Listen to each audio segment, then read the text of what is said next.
നിങ്ങളുടെ ഫേവറേറ്റ് സീരിയലുകൾ ടിവിയിൽ വരുന്നതിന് മുൻപേ സൺ നെക്സ്റ്റ് ആപ്പിൽ കാണാം. ഇനി എല്ലാവർക്കും മുൻപേ കാണൂ. ഇപ്പോൾ തന്നെ സൺ നെക്സ്റ്റ് ആപ്പ് ഡൗൺലോഡ് ചെയ്ത് സബ്സ്ക്രൈബ് ചെയ്യൂ.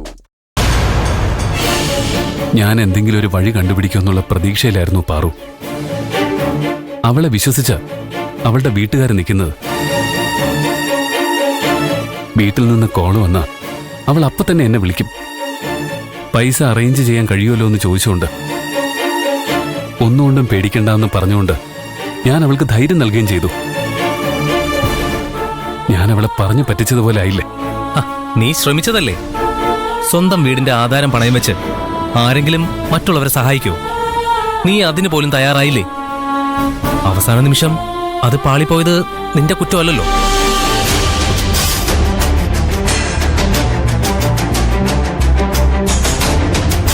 കയ്യില് കാശ് വെച്ചിട്ട് സഹായിക്കാതിരുന്നതാണെങ്കിൽ നീ ചെയ്തത് തെറ്റ് തന്നെയാ. പക്ഷേ നിന്റെ കയ്യിലും ഇല്ലല്ലോ. എന്നിട്ടും നിന്നെ കൊണ്ട് കഴിയുന്നത് പോലെയൊക്കെ അവളെ സഹായിക്കാൻ ശ്രമിച്ചു. അതിൽ കൂടുതൽ നിനക്ക് എന്താടാ ചെയ്യാൻ കഴിയുക? ആ ഭൂമി കൂടി നഷ്ടപ്പെടാനായിരിക്കും ആ കുടുംബത്തിന്റെ യോഗം. അതുകൊണ്ടായിരിക്കും എല്ലാ വഴികളും അടഞ്ഞു പോകുന്നത്. ആ ഭൂമി കൂടി നഷ്ടപ്പെട്ടു പോയാ അത് ആ കുടുംബത്തിന്റെ യോഗമൊന്നുമല്ല, എന്റെ കഴിവുകേടാ. സഹായിക്കാൻ ഞാനുണ്ട് എന്ന വിശ്വാസത്തിലല്ലേ അവൾ അവളുടെ സങ്കടങ്ങൾ എന്നോട് പറഞ്ഞത്. അത്രയും വലിയൊരു എമൗണ്ട് എന്നെ കൊണ്ട് സംഘടിപ്പിക്കാൻ കഴിയില്ലെന്ന് ഞാൻ മനസ്സിലാക്കണമായിരുന്നു. അത് ഞാൻ അവളോട് തുറന്നു പറയണമായിരുന്നു. വാക്ക് നൽകിയിട്ട് അവസാന നിമിഷം കൈമലർത്തേണ്ടി വരുന്നത് എന്റെ കഴിവുകേട് തന്നെയാണ്. ഞാൻ ഒന്നിനും കൊള്ളാത്തവനാണതാ. എന്താടാ പ്രിയ, എന്താടാ ഇത്? പൈസയുടെ കാര്യം വരുമ്പോ എല്ലാവരും നിസ്സഹായരായി പോവും. അത് നിന്റെ കഴിവ് കേടൊന്നുമല്ല. എന്തെങ്കിലും ഒരു വഴി ഉണ്ടാവോ പ്രിയൻ ചേട്ടാന്ന് അവൾ എന്നോട് ചോദിക്കും. എന്തെങ്കിലും ഒരു വഴി കാണിച്ചു തരണേന്ന് ദൈവങ്ങളോട് പ്രാർത്ഥിക്കുകയും ചെയ്യും. എന്റെ ഗതികേട് കൊണ്ട് എനിക്ക് അവളെ കൈവിടേണ്ടി വന്നു. ദൈവങ്ങളും അവളെ കൈവിട്ടല്ലോ എന്ന് ഓർക്കുമ്പോ ആ ഭൂമി തിരിച്ചു പിടിക്കാൻ അവൾക്ക് യോഗം ഉണ്ടെങ്കിൽ അതിനുള്ള വഴി ദൈവം തന്നെ അവൾക്ക് കാണിച്ചു കൊടുക്കും.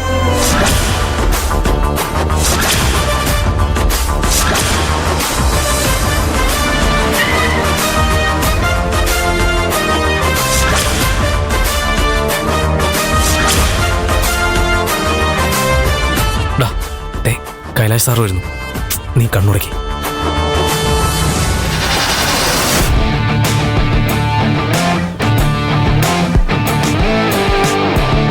Good morning sir. Good morning. Good morning sir. Good morning Mohan. Mohan, എനിക്ക് പ്രിയനോട് കുറച്ച് പേഴ്സണലായിട്ട് സംസാരിക്കണം. അതിനെന്താ? ഓക്കെ പ്രിയ, വൈകിട്ട് കാണാം.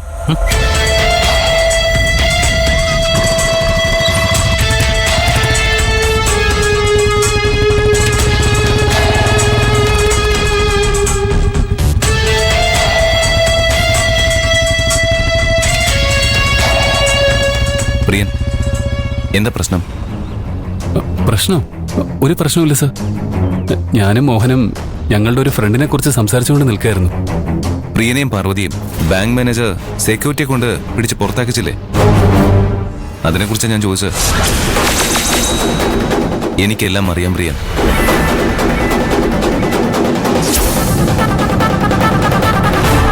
ഇതാണ് സർ സംഭവിച്ചത്. ഇങ്ങനൊരു പ്രശ്നം നടക്കുന്നുണ്ടെന്ന് നീയോ പാർവതിയോ എന്നെ അറിയിച്ചില്ല. എന്നിൽ നിന്ന് നിങ്ങൾ ഈ കാര്യം മറച്ചു വെച്ചെന്തിനാ? പാറു കാരണം കമ്പനിയിൽ സാറിന് കുറെ പ്രശ്നങ്ങളുണ്ടായില്ലേ? അതുകൊണ്ട് ഈ കാര്യം സാറിനെ അറിയിക്കണ്ടെന്ന് പാറുവാ പറഞ്ഞത്. പാർവതി എങ്ങനെ പറഞ്ഞെന്ന് വെച്ച്? പാർവതിക്ക് അവൾ ജോലി ചെയ്യുന്ന സ്ഥാപനത്തിന്റെ MD മാത്രമാണ് ഞാൻ. പക്ഷേ എന്റെ മനസ്സിൽ അവളുടെ സ്ഥാനം എന്താണെന്ന് പ്രിയനറിയില്ലേ? പാർവതിക്കൊരു പ്രശ്നം വരുമ്പോ അത് പരിഹരിച്ചു കൊടുക്കേണ്ട കടമയില്ല എനിക്ക്. പ്രിയനെങ്കിലും അത് എന്നോട് തുറന്നു പറയണമായിരുന്നു. സർ, പാറു കാരണം സാറിന് ഇനിയും ഒരു പ്രശ്നം ഉണ്ടാവരുതെന്ന് കരുതിയിട്ടാ. പാർവതിക്ക് വേണ്ടി ഞാൻ എന്ത് വലിയ പ്രശ്നവും ഫേസ് ചെയ്യുമെന്ന് പ്രിയനറിയില്ലേ? പാർവതി ഇപ്പൊ നേരിടുന്ന പ്രശ്നം എങ്ങനെ സോൾവ് ചെയ്യണമെന്ന് എനിക്കറിയാം.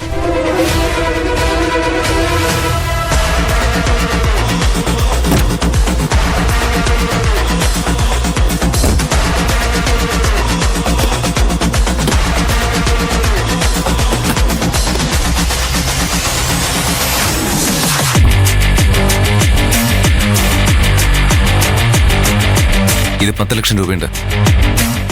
ഞാനാണ് തന്നെന്ന് പാർവതിയോട് പറയണ്ട. പാർവതിയും കൂട്ടിപ്പോയി ആ ലാൻഡ് തിരിച്ചു വാങ്ങിക്കൊടുക്ക.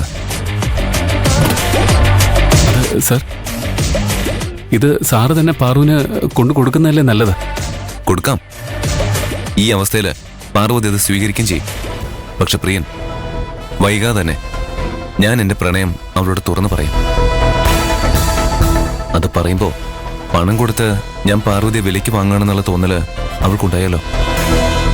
അഭിമാനമുള്ള ഒരു പെണ്ണിനും അത് അംഗീകരിക്കാൻ കഴിയില്ലല്ലോ.